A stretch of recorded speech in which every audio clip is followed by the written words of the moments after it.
Fluid control and tissue management in fixed posture denture.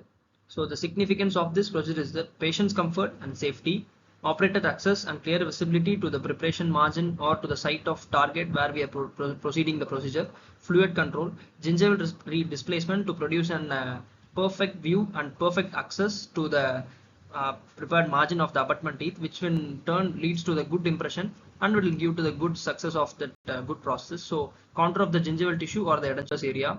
So next is a fluid control. So removal of gold restorations, excavation of caries, this has been carried out, which is used, a rubber dam material is used to produce a removal of gold restorations, excavation of caries, pin retained amalgam or composite resin restorations, endodontic treatment. So it is limited use, so it is not used with the polyvinyl siloxane materials. Next is a high volume vacuum pressure has been used for the gingival fluid management, which preparation phase is used and lip retractor is used. Next is a saliva ejector, which is an commonly called a suction tip. This has been used. It is an adjunct to high volume technique. It is placed over the corner of the mouth. For both edges it can be used. Next is a sphaeopter. It is used over the mandibular teeth attached to the tongue deflector, and it is used in the preparation phase. It is used along with the placement of with cotton rolls for the impression making and the cementation. And there are some certain drawbacks have been present over this technique of sphaeopter. Next is the anti-sialogs of medications have been used. It is an anticholinergic. It is contraindicated in few cases, whereas also it will produce some other drug effects such as antihypertensive chlorine hydrochloride. So the anti-sialogs used such as propantholone bromide 50 mg, propantholone 2 to 6 mg of injection site, and methyl anethylene bromide of 50 mg.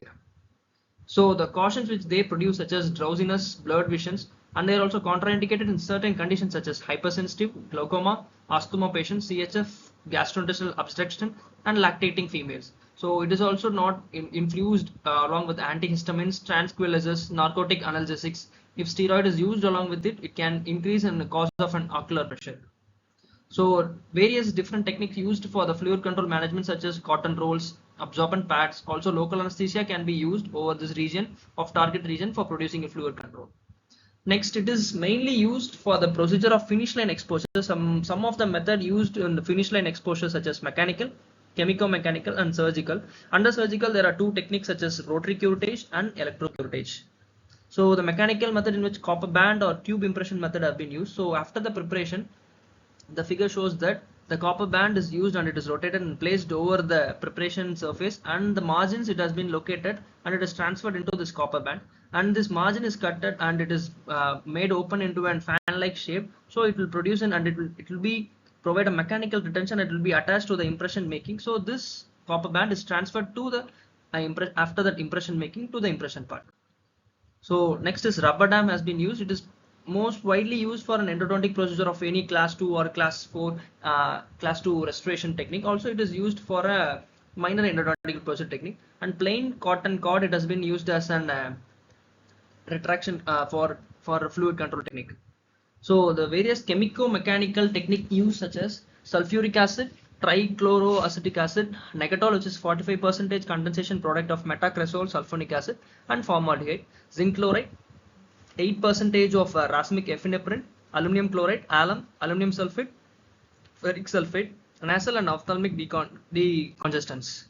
So the criteria for the gingival retraction material such as it should be effective, gingival displacement should be produced, hemostasis. So this is a main concept which involves good material, good gingival retraction material. So it should produce hemostasis and the control of bleeding, absence of irreversible damage to the gingiva. So it should be biocompatible and it should be friendly to the gingiva present over that around the tooth region. So paucity of untoward systemic effects.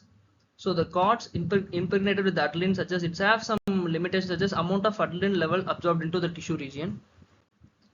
Next is a classification of such as it has been the cords has been classified based on the surface structure. So it is wet or dry configuration. Maybe it has been twisted, braided or netted.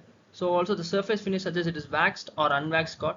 Thickness, the thickness has been based on the color coding which is present over the cord. If it's black, it's extra small. Yellow is 00, it's small. Purple is 0. Blue is 1 and green is as 2. Green should be moderate and red is 3, which is an extra large card. So this card size of the card is determined based on the gingival sulcus which is present around the abutment teeth. So if it is a thin fragile, we can use for a small card, black or yellow. If it is a thick card or it is also the gingival sulcus space present is increased, means we can go for a larger size such as a green and red card. So chemical treatments based on the chemical treatment is in plain or impregnated cord.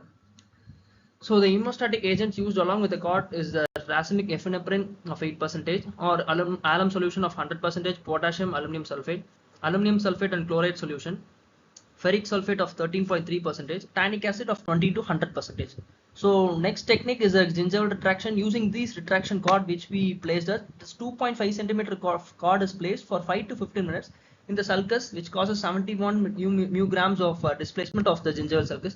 So the technique which have been used for the gingival retraction first is a single cord technique in which only one cord of a specific thickness is placed around the gingival is placed over the gingival margins of the around the abutment preparity. So it is started to place from the mesial side of it's placed first between the gingiva and the preparity. So it is started to place from the mesial side of the preparity. So from mesial it is continued to the lingual, then to the distal surface, and then it is continued to the buccal surface. So this is the order of placement of the gingival retraction cord, and an excess of 2 mm of cord is left over on both sides of from mesial to distal on the buccal side. So this will provide an easy removal of cord after the enough retraction have been achieved. So after it is placed over the gingival sulcus area for around 10 minutes, 5 to 10 minutes, and after that it has been removed. So produce an effective gingival retraction, and we can go for the final impression. So this is that.